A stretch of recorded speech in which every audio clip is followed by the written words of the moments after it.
Everyone, आप सभी का एमपी महिला सुपरवाइजर के एक नए वीडियो में स्वागत है। आई होप आप लोग अच्छे से पढ़ाई कर रहे होंगे और इसके साथ ही आप सभी को एडवांस में हिंदू नव वर्ष की हार्दिक शुभकामनाएं, जो कल से स्टार्ट हो रहा है। कल से चैत्र नवरात्रि भी स्टार्ट हो रही है।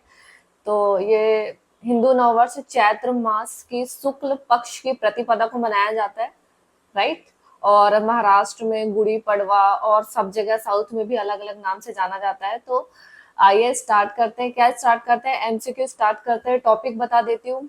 माइक्रो न्यूट्रिएंट से क्वेश्चन रहेंगे, मैक्रो न्यूट्रिएंट से क्वेश्चन रहेंगे, संतुलित आहार से रहेंगे क्वेश्चन, और गर्भावस्था में देखभाल से क्वेश्चन हम करेंगे, और इसके साथ ही नवजात अवस्था में पोषण से संबंधित, बाल्यावस्था में पोषण से संबंधित question, NRHM national rural health mission से संबंधित क्वेश्चन करेंगे।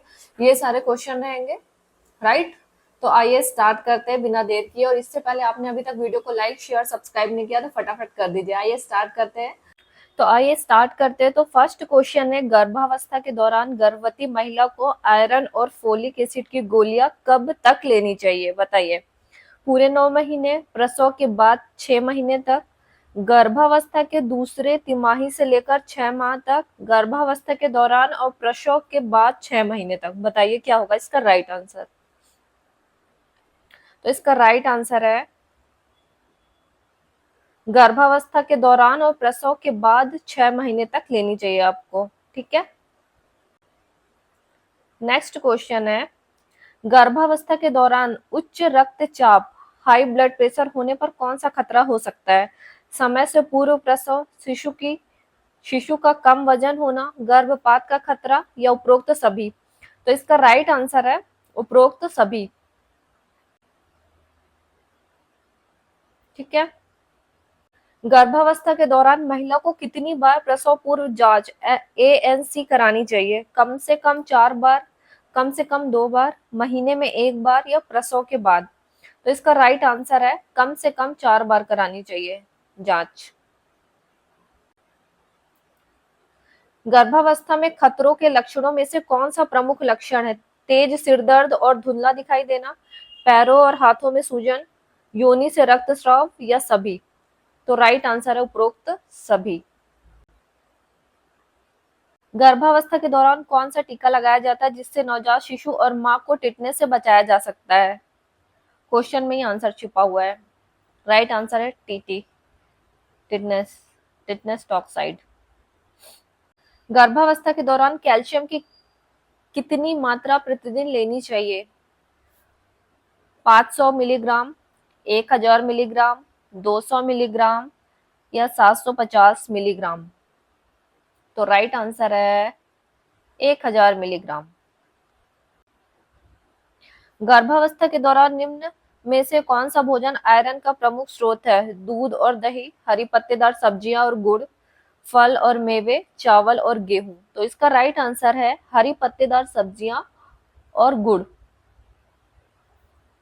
राइट।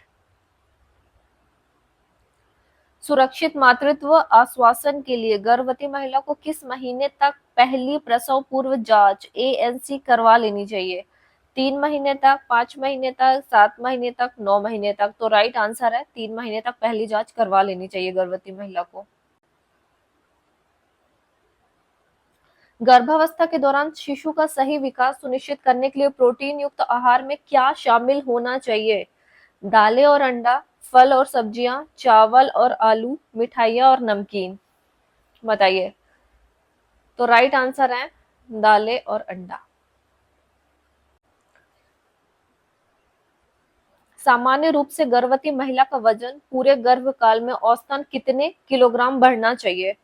5 से 7 किलोग्राम, 8 से 10 किलोग्राम, 10 से 12 किलोग्राम, 12 से 16 किलोग्राम? तो राइट आंसर है 10 से 12 किलोग्राम। बहुत जगह आपको 13 मिलेगा, तो हम ऑप्शन के हिसाब से लगाना है, राइट। अगर यहाँ 13 होता तो 13 किलोग्राम होना चाहिए, राइट, बढ़ना चाहिए। गर्भावस्था के दौरान वजन बढ़ाने की दर दूसरी और तीसरी तिमाही में औसतन प्रतिमाह कितनी होनी चाहिए? 0.5 किलोग्राम, 1.5 किलोग्राम, 2 से 3 किलोग्राम और 1.5 से 2 किलोग्राम। राइट आंसर है 1 से 1.5 किलोग्राम। ठीक है। कम वजन वाली लो बीएमआई गर्भवती महिलाओं को गर्भावस्था के दौरान औसतन कितना वजन बढ़ाने की सलाह दी जाती है? 8 से 10 किलोग्राम, 10 से 14 किलोग्राम, 12 से 18 किलोग्राम या 14 से 20 किलोग्राम। जिनका वजन पहले से ही कम है उनको 12 से 18 किलोग्राम वजन बढ़ाने की सलाह दी जाती है। अधिक वजन या मोटापे से ग्रस्त महिलाओं को गर्भावस्था के दौरान औसतन कितना वजन बढ़ाना चाहिए? जो पहले से ही मोटापे से ग्रस्त हैं उनको कितना वजन बढ़ाना चाहिए? तो उनके लिए है ऑप्शन है 5 से 9 किलोग्राम, 8 से 12 किलोग्राम, 10 से 14 किलोग्राम, 12 से 16 किलोग्राम। तो आंसर है 5 से, जो पहले से ही मोटापे से ग्रस्त है उसको 5 से 9 किलोग्राम वजन बढ़ाना चाहिए बस। राइट। यदि गर्भावस्था के दौरान महिला का वजन बहुत कम बढ़ता है तो इसका मुख्य खतरा क्या हो सकता है? समय से पूर्व प्रसव, कम वजन वाला शिशु जन्म लेना, शिशु की मृत्यु का खतरा या उपरोक्त सभी। तो राइट आंसर है उपरोक्त सभी, इनमें से कोई भी हो सकता है रीजन। गर्भावस्था के दौरान वजन बढ़ाने में असामान्यता के संकेत में कौन सा सही है? अचानक बहुत अधिक वजन बढ़ना, बहुत धीमी गति से वजन बढ़ना, तीसरी तिमाही में वजन बढ़ना बंद होना, उपरोक्त सभी। तो राइट आंसर है उपरोक्त सभी।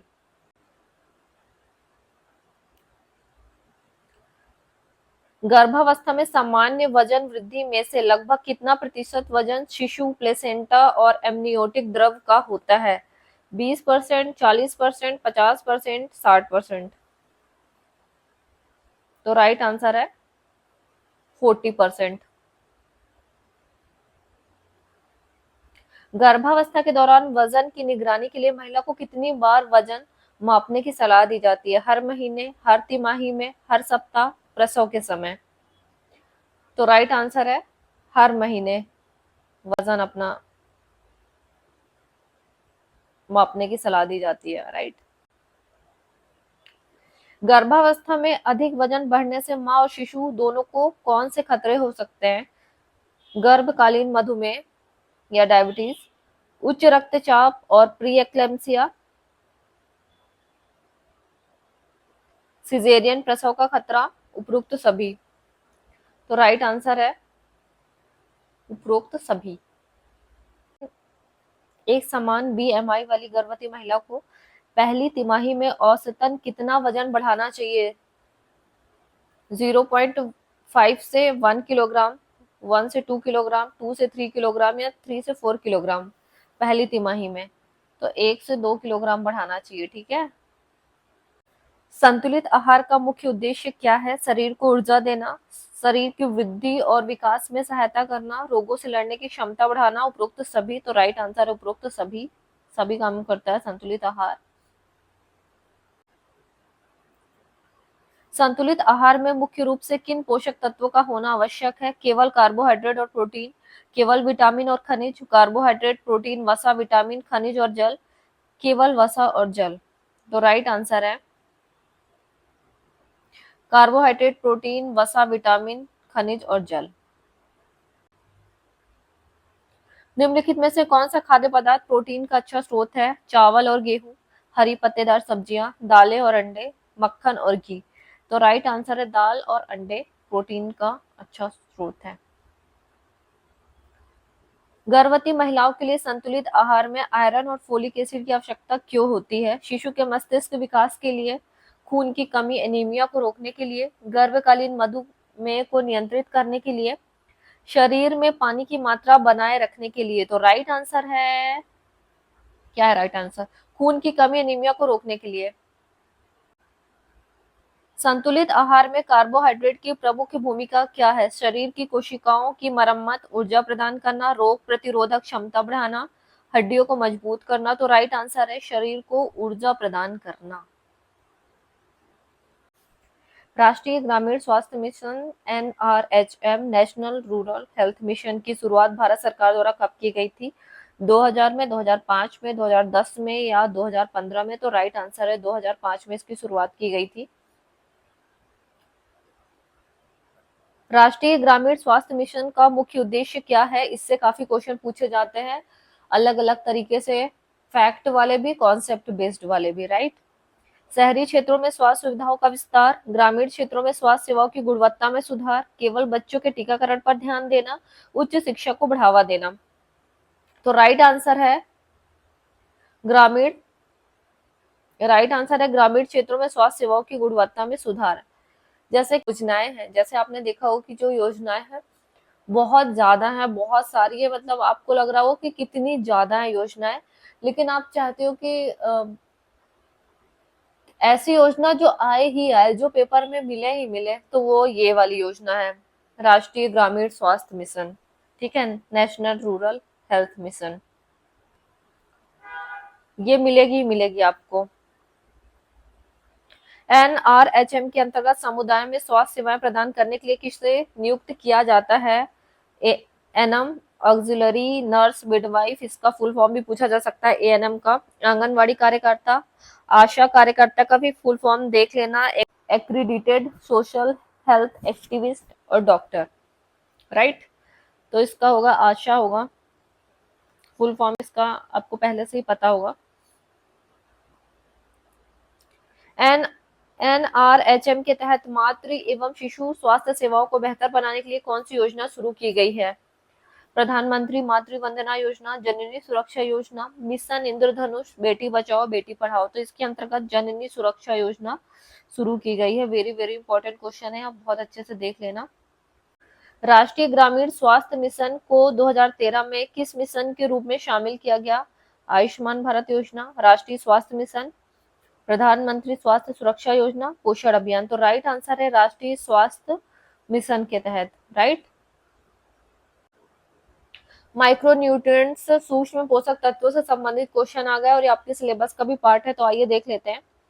सूक्ष्म पोषक तत्व कौन से होते हैं? वे पोषक तत्व जो शरीर को बड़ी मात्रा में चाहिए, वे पोषक तत्व जो शरीर को कम मात्रा में लेकिन आवश्यक रूप से चाहिए, केवल ऊर्जा प्रदान करने वाले तत्व, केवल हड्डियों को मजबूत करने वाले तत्व। तो राइट आंसर है वे पोषक तत्व जो शरीर को कम मात्रा में लेकिन आवश्यक रूप से चाहिए, कम चाहिए लेकिन चाहिए, राइट।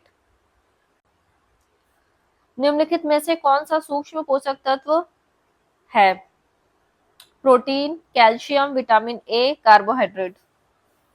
तो सूक्ष्म पोषक तत्व इसमें विटामिन ए है। आयरन की कमी से कौन सा रोग हो सकता है? मधुमेह, एनीमिया, हाइपरटेंशन, मोटापा। तो आयरन की कमी से एनीमिया रोग हो सकता है। विटामिन डी का मुख्य स्रोत क्या है? सूरज की रोशनी, हरी सब्जियां, अनाज और दालें, मिठाइयां और नमकीन। तो राइट आंसर है सूरज की रोशनी, विटामिन डी का सोर्स है। आयोडीन की कमी से कौन सा रोग हो सकता है? ग्वाइटर, घेंघा, रतौंधी, स्कर्वी, बेरी। तो राइट आंसर है ग्वाइटर, घेंघा। अब माइक्रोन्यूट्रिएंट्स में आ गए हैं, वृहद पोषक तत्वों में, जिनकी थोड़ा ज्यादा मात्रा में आवश्यकता होती है शरीर को। तो फर्स्ट क्वेश्चन है, मैक्रो पोषक तत्व किसे कहते हैं? वे पोषक तत्व जो शरीर को बहुत कम मात्रा में चाहिए, वे पोषक तत्व जो शरीर को अधिक मात्रा में चाहिए, केवल शरीर को ऊर्जा प्रदान करने वाले तत्व, और डी है ऑप्शन केवल विटामिन और खनिज। तो राइट आंसर है वे पोषक तत्व जो शरीर को अधिक मात्रा में चाहिए, मैक्रोन्यूट्रिएंट्स है ये, वृहद पोषक तत्व। निम्नलिखित में से कौन सा मैक्रो पोषक तत्व है? Vitamin C, calcium, protein, iron. तो इसमें दिख रहा है कि वो है प्रोटीन। प्रोटीन, कार्बोहाइड्रेट, वसा, ये सब वृहद पोषक तत्व है, इनकी ज्यादा मात्रा में शरीर को आवश्यकता होती है, ठीक है, मैक्रोन्यूट्रिएंट्स कहलाते हैं। कार्बोहाइड्रेट्स का मुख्य कार्य क्या है? शरीर को ऊर्जा प्रदान करना, हड्डियों को मजबूत बनाना, कोशिकाओं की मरम्मत करना, रोग प्रतिरोधक क्षमता बढ़ाना। बताइए। तो राइट आंसर है शरीर को ऊर्जा प्रदान करना, राइट। वसा का प्रमुख कार्य क्या है? शरीर को ऊर्जा का भंडार प्रदान करना, खून में ऑक्सीजन का परिवहन, शरीर में कैल्शियम का अवशोषण, पानी की कमी को पूरा करना। तो राइट आंसर है शरीर को ऊर्जा का भंडार प्रदान करना। गर्भवती महिलाओं को प्रोटीन की आवश्यकता क्यों अधिक होती है? मांसपेशियों को मजबूत करने के लिए, शिशु के विकास और ऊतक निर्माण के लिए, शरीर में जल स्तर बनाए रखने के लिए, विटामिन अवशोषण के लिए। तो इसका राइट आंसर है शिशु के विकास और ऊतक निर्माण के लिए, राइट। अब आ जाते हैं किशोरावस्था में पोषण के महत्व से संबंधित प्रश्न करते हैं, राइट। किशोरावस्था के दौरान पोषण की आवश्यकता क्यों अधिक होती है? मस्तिष्क के विकास के लिए, हड्डियों और मांसपेशियों के तेजी से विकास के कारण, रोग प्रतिरोधक क्षमता बढ़ाने के लिए, केवल ऊर्जावान बने रहने के लिए। तो राइट आंसर है हड्डियों और मांसपेशियों के तेजी से विकास के लिए, राइट। किशोरियों में आयरन की कमी से कौन सा रोग हो सकता है? मधुमेह, हृदय रोग, एनीमिया, मोटापा। तो एनीमिया होता है, आपको भी पता है। किशोरावस्था में कैल्शियम की पर्याप्त मात्रा का सेवन क्यों महत्वपूर्ण है? मांसपेशियों को मजबूत करने के लिए, हड्डियों के घनत्व को बढ़ाने और ऑस्टियोपोरोसिस को रोकने के लिए, ऊर्जा के स्तर को बनाए रखने के लिए, पाचन तंत्र को ठीक करने के लिए। तो इसका राइट आंसर है हड्डियों के घनत्व को बढ़ाने और ऑस्टियोपोरोसिस को रोकने के लिए, राइट। किशोरावस्था में प्रोटीन की आवश्यकता मुख्य रूप से किस उद्देश्य के लिए होती है? ऊर्जा प्रदान करने के लिए, कोशिकाओं की मरम्मत और वृद्धि के लिए, रक्त संचार को बेहतर बनाने के लिए, वसा भंडारण के लिए। तो राइट आंसर है कोशिकाओं की मरम्मत और वृद्धि के लिए होती है, ठीक है। किशोरावस्था में विटामिन ए की कमी से कौन सी समस्या हो सकती है? स्कर्वी, रतौंधी, नाइट ब्लाइंडनेस, हड्डियों का कमजोर होना, बेरी बेरी। तो आपको पता है रतौंधी है ये, नाइट ब्लाइंडनेस। नवजात शिशु में पोषण का महत्व देख लेते हैं। जन्म के बाद नवजात शिशु के लिए सबसे आदर्श आहार कौन सा है? गाय का दूध, शहद, माँ का दूध, पानी और शक्कर का घोल। राइट आंसर है माँ का दूध। जन्म के तुरंत बाद, कोलोस्ट्रम बोलते हैं जिसको, फर्स्ट मदर मिल्क। जन्म के कितने समय के भीतर नवजात शिशु को माँ का पहला दूध कोलोस्ट्रम दिया जाना चाहिए? 6 घंटे बाद, 12 घंटे के बाद, 1 घंटे के भीतर, 24 घंटे के बाद। राइट आंसर है 1 घंटे के भीतर देना चाहिए। नवजात शिशु को जीवन के पहले 6 महीने तक केवल क्या दिया जाना चाहिए? केवल माँ का दूध और पानी, माँ का दूध और शहद, गाय का दूध और अनाज। तो राइट आंसर है केवल माँ का दूध। 6 महीने तक बच्चा पानी भी नहीं पीता है, सिर्फ माँ का दूध पीता है। माँ के दूध में कौन सा महत्वपूर्ण तत्व नवजात शिशु को रोगों से लड़ने में मदद करता है? Calcium, antibody, vitamin C, carbohydrate. तो राइट आंसर है एंटीबॉडीज। नवजात शिशु में कुपोषण से बचाव के लिए क्या सबसे जरूरी है? समय पर टीकाकरण, 6 महीने तक केवल स्तनपान, पर्याप्त नींद, साफ सफाई का ध्यान रखना। तो इसका राइट आंसर है 6 महीने तक केवल स्तनपान। अब बाल्यावस्था में पोषण का महत्व देखते हैं, राइट। बाल्यावस्था में पोषण का मुख्य उद्देश्य क्या है? केवल ऊर्जा प्रदान करना, शारीरिक वृद्धि, मानसिक विकास और प्रतिरक्षा क्षमता को मजबूत करना, वजन कम करना, केवल रोगों से बचाव करना। तो राइट आंसर ये है शारीरिक वृद्धि, मानसिक विकास, प्रतिरक्षा क्षमता को मजबूत करना। बाल्यावस्था में प्रोटीन की पर्याप्त मात्रा क्यों आवश्यक है? शरीर में ऊर्जा बढ़ाने के लिए, मांसपेशियों, ऊतकों, कोशिकाओं की वृद्धि और मरम्मत के लिए, हड्डियों को मजबूत बनाने के लिए। ऑप्शन डी है रक्त संचार को नियंत्रित करने के लिए। तो राइट आंसर आपको सभी को पता है, यही सब कुछ है, मांसपेशियों, ऊतकों, कोशिकाओं की वृद्धि और मरम्मत के लिए। बच्चों के मानसिक विकास के लिए निम्नलिखित में से कौन सा पोषक तत्व आवश्यक है? Iodine, calcium, iron, vitamin D. बताइए। तो राइट आंसर है आयोडीन। बाल्यावस्था में कैल्शियम और विटामिन डी की आवश्यकता क्यों होती है? मस्तिष्क को तेज करने के लिए, हड्डियों और दांतों को मजबूत करने के लिए, प्रतिरक्षा प्रणाली को बढ़ाने के लिए, शरीर में जल संतुलन बनाए रखने के लिए। तो राइट आंसर है हड्डियों और दांतों को मजबूत करने के लिए। बाल्यावस्था में आयरन की कमी से कौन सी समस्या हो सकती है? रतौंधी, एनीमिया, स्कर्वी, बेरी बेरी। तो राइट आंसर है एनीमिया। आई होप आप सभी को आज का वीडियो पसंद आया होगा। वीडियो पसंद है तो वीडियो को लाइक शेयर सब्सक्राइब सब कर देना, और आप सभी को एक बार फिर एडवांस में हिंदू नव वर्ष की हार्दिक शुभकामनाएं।